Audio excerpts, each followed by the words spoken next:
Episode 4 के starting में हम देखते हैं कि हरी लिफ्ट में जाने लगती है, जहाँ पे वो प्रेसिडेंट को देखकर घबरा जाती है।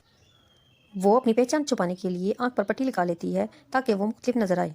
वो लिफ्ट में प्रेसिडेंट और मिस्टर चा को बातें करते हुए सुनती है। आज प्रेसिडेंट फूड की टेस्टिंग के लिए जाएंगे और मंजर बदलता है। यहाँ हाल में सब लोग जमा हैं और फूड की टेस्टिंग के लिए आए हुए हैं। प्रेसिडेंट हॉल में दाखिल होते हैं, सब उन्हें वेलकम करते हैं। यहाँ पर प्रेसिडेंट और मिस्टर ली की मुलाकात होती है। उन्हें मिस्टर ली की बनाई हुई वाइट किमची टेस्ट के लिए पेश की जाती है। प्रेसिडेंट टेस्ट करते हैं और उसकी तारीफ करते हैं। प्रेसिडेंट हरी के बारे में भी पूछते हैं और हरी की बनाई हुई डिश की तारीफ करते हैं। नेक्स्ट सीन में हम हैरी को देखते हैं जो कि फ़ोन पर अपडेट ले रही है। वहाँ वो पूछती है कि मेरी बनाई हुई डिशेस लोगों को पसंद आई, क्या किसी ने रिस्पॉन्स किया। मिस्टर शिन बताती हैं कि आपकी बनाई हुई सिग्नेचर डिश मिस्टर कैंग को बहुत पसंद आई है, और वो बताती है कि मैंने भी फर्स्ट टाइम फ़िश ट्राई की और मुझे बहुत पसंद आई। नेक्स्ट सीन में हम शेफ़ और हैरी को रेस्टोरेंट में बातें करते हुए देखते हैं। यहाँ पर शेफ़ मिनहू से कहते हैं कि तुम्हें कॉन्सर्ट में मज़ा आया होगा, मेरी ख्वाहिश है कि तुम कॉन्सर्ट में एज अ कपल जाओ। हैरी बताती है कि मैं एज अ कपल ही गई थी। शेफ़ कहता है कि योंगसू के साथ नहीं की थी क्या, तुम किसके साथ गई थी, क्या मैं उसका नाम जान सकता हूँ। तो हैरी उसे कहती है कि मैं फिर कभी बताऊँगी। कहती है कि ब्रेकअप खत्म होने के बाद अब तुम अपनी गर्लफ्रेंड को ज़्यादा टाइम दो। नेक्स्ट सीन में हम देखते हैं कि यंगसू को पता चलता है कि मिस्टर चा मिनहू के फ्रेंड है, और यंगसू फ़ोन करती है हैरी को ये बताने के लिए। हैरी बाथरूम से निकलती है तो वो मिस्टर कैंग को आते हुए देख लेती है और छुप जाती है, और चुपके से वहाँ से निकल जाती है। मिस्टर कैंग आके शेफ से मिलते हैं और हैरी के बारे में पूछते हैं, और वो बताते हैं कि हैरी अभी भी वापस गई है। नेक्स्ट सीन में हम देखते हैं यंगसू और हैरी होटल में बातें कर रही हैं। यंगसू मिस्टर कैंग की बुराई कर रही होती है तो शिन हैरी से कहती है कि मिस्टर कैंग को जितना तुम बुरा समझती हो वो उतने बुरे आदमी नहीं है। यंगसू उससे कहती है कि क्या वो उनसे मोहब्बत करने लगी है। शिन हैरी कहती है कि ऐसी बात नहीं है, अब मैं उनसे मिली हूँ और मैंने उन्हें जाना है तो मुझे पता चला कि वो इतने बुरे आदमी नहीं हैं। सीन चेंज होता है जहाँ पर हम देखते हैं कि यंगसू और मिस्टर चा नेबर्स हैं। मिस्टर चा यंगसू को इग्नोर कर चले जाते हैं तो यंगसू ने कहती है कि आपने ऐसा क्यों। मिस्टर चा कहते हैं कि मैं इसलिए लिफ्ट में नहीं आया कि कहीं आपको स्मेल ना आए। यंगसू मिस्टर कैंग को बुरा समझने पर माजरत करती है और कहती है कि क्या अब हम दोस्त बन सकते हैं। यंगसू कहती है कि क्या मिस्टर कैंग तुम्हारे भाई हैं जो तुम इतना उनके साथ वफादार हो। नेक्स्ट सीन में मिस्टर चा मिस्टर कैंग के घर आते हैं, जहाँ पर वो अपनी और मिस्टर कैंग की तस्वीरें देखते हैं। फिर मिस्टर कैंग आ जाते हैं और वो कहते हैं कि जैसा तुम्हारा कमरा था हमने उसको बिल्कुल नहीं बदला है। इस तरह हमें पता चलता है कि मिस्टर चा पहले यहाँ पर ही रहते थे। और फिर मिस्टर कैंग से कहते हैं कि क्या तुम वापस आ जाओगे, जिसका वो इनकार कर देता है। चेंज होता है जहाँ पर दादा के साथ दोनों खाना खा रहे हैं। तब मिस्टर चा को कहते हैं कि हम काफ़ी देर बाद इकट्ठे खाना खा रहे हैं, मैं काफ़ी अच्छे से अकेले ही खाना खाता हूँ। दादा मिस्टर कैंग को कहते हैं कि तुम्हें हफ्ते का दिन याद है। दादा मिस्टर चा को कहते हैं क्या तुम्हें हफ्ते का दिन याद है, लेकिन उन्हें कुछ नहीं याद होता। दादा हैरान हो जाते हैं कि तुम ये दिन कैसे भूल सकते हो। वो कैलेंडर का रिमाइंडर दिखाते हैं और कहते हैं कि आज तुम्हारी फर्स्ट एनिवर्सरी है।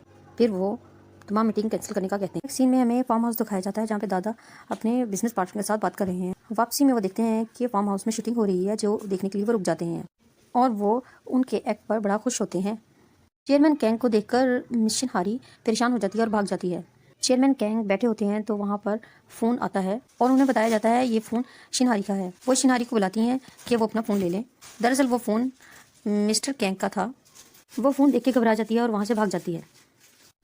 दूसरी जगह जाकर वो जब फ़ोन देखती है तो उसमें मैसेज होता है कि इमरजेंसी कॉल है, कॉल पिक करें। शिनहारी बाथरूम में छुपकर मिस्टर किंग को फ़ोन करती है। मिस्टर किंग कहते हैं कि क्या तुम्हें पता है कि आज क्या दिन है। शिनहारी कहती है कि मैं जानती हूँ कि आज हमारी फर्स्ट एनिवर्सरी है।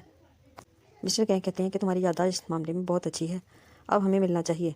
अभी वो बातें ही कर रहे होते हैं तो चेयरमैन कैंग को बाथरूम की ज़रूरत पड़ती है और वो दरवाजे पर आ जाते हैं। क्योंकि शिनहारी को अपनी पहचान छुपानी होती है, इसलिए वो पहले तो बाथरूम से बाहर नहीं निकलती, लेकिन चेयरमैन कैंग की बहुत इसरार पर वो जल्दी से बाहर निकलती हैं और अपना चेहरा छिपा के भागती हैं, जिसकी वजह से मिस्टर कैंग गिर जाते हैं और उन्हें चोट भी आती है। वापसी पर शिनहारी मिस्टर कैंग से माफ़ी मांगती है। सीन चेंज होता है जहाँ पे शिनहारी मिस्टर कैंग से मिलने जाती है। मिस्टर कैंग उससे बताते हैं कि आज हम बाहर घूमने जाएंगे क्योंकि हमारी फर्स्ट डेट है। वो उसे एक बड़े से मॉल में ले जाते हैं।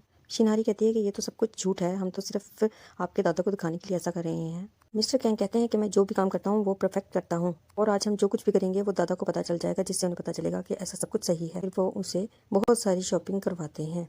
जब शिनारी तैयार होकर आती है तो मिस्टर कैंग भी उसे सराहे बगैर नहीं रहते।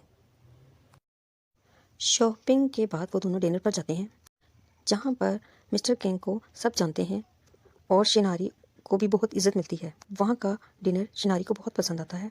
तो मिस्टर कैंग कहते हैं कि ये खाना उन्होंने खुद तैयार किया है। वो अपने रेस्टोरेंट एक ख़ास लेवल तक लेके जाना चाहते हैं ताकि वो अपने मुल्क का नाम बढ़ा सकें।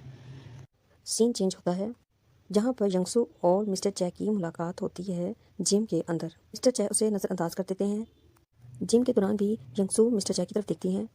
ये आदमी मुझे बिल्कुल तवज्जो नहीं देता, लेकिन मुझे ये बहुत पसंद है। नेक्स्ट सीन में हम देखते हैं कि मिस्टर चा जिम के बाद रेस्ट रूम में है। वहाँ पर एक लड़का बगैर ग्लासेस के सही टाइम बताता है और बाद में ग्लासेस लगा लेता है, जो कि बड़ा अजीब है। अगले ही सीन में हम उस लड़के को देखते हैं जो कि एक पार्सल लेकर यंगसू के पास आता है और कहता है कि वो गलती से ले गया था और यंगसू से माफ़ी भी मांगता है। सीन चेंज होता है और हम देखते हैं शिनहारी, जो टाइट ड्रेस्ड होने की वजह से बहुत परेशान हो रही थी। रेस्ट रूम से जब वापस आती है तो उसका पर्स टेबल से स्लिप होकर नीचे गिर जाता है। पर्स को उठाते हुए उसके कपड़े फट जाते हैं और तभी होटल का स्टाफ उन दोनों को मुबारकबाद देने के लिए एंटर होता है। मिस्टर कैंग शिनहारी के पीछे जाकर खड़े हो जाते हैं ताकि किसी को ना पता चल सके। सब उनको फर्स्ट एनिवर्सरी की मुबारकबाद देते हैं। वापसी पे शिनहारी कहती है कि कपड़े बहुत तंग थे, इसी वजह से फट गए। मैंने कभी ऐसे कपड़े फटते हुए नहीं दिखा। इसी दौरान उसका जूता भी निकल जाता है और वो कहती है एक और बुरी चीज़ हो गई। मिस्टर कैंग शिनहारी को जूता अपने हाथों से पहनाते हैं और वो दोनों एक दूसरे को बड़े ही रोमांटिक अंदाज में देखते हैं और इसी दौरान फायरवर्क शुरू हो जाता है। सीन चेंज होता है। मिस्टर कैंग शिनहारी को घर छोड़ने आते हैं। शिनहारी उन्हें गिफ्ट वापस दे रही होती है तो वो कहते हैं कि ये बेशक झूठी डेट थी, लेकिन गिफ्ट असली होते हैं। शिनहारी कहती है कि मैंने ऐसा मज़ा कभी नहीं किया। मिस्टर कैंग कहते हैं कि मुझे भी बहुत मज़ा आया और वो बहुत ही प्यार से एक दूसरे को गुड बाय कहते हुए अपने अपने घर की तरफ चले जाते हैं। सीन चेंज होता है, जहाँ पर शिनहारी अपने कपड़े कबर्ड में रख रही होती हैं तो आज ली गई उन दोनों की पिक्चर उसे नज़र आती है और वो बड़े ही प्यार से उसे देखती है। दूसरी तरफ हम देखते हैं कि मिस्टर कैंग अपनी गाड़ी में बैठे होते हैं और वो देखते हैं कि शिनहारी का पर्स वहाँ पे रह गया है, जिसे वो वापस करने आते हैं। शिनहारी अपने भाई से बातें कर रही होती है, जहाँ वो उसको शिनहारी बोलता है और वो हैरान हो जाता है कि इसका नाम या शिनहारी है। और फिर मिस्टर कैंग उसका वॉलेट खोलते हैं जिसमें उसका आइडेंटिटी कार्ड होता है और वो देख के हैरान रह जाते हैं। यहीं पर कहानी, यहीं पर एपिसोड का इख्तिताम हो जाता है। 여보세요? 여보세요, 강평 씨?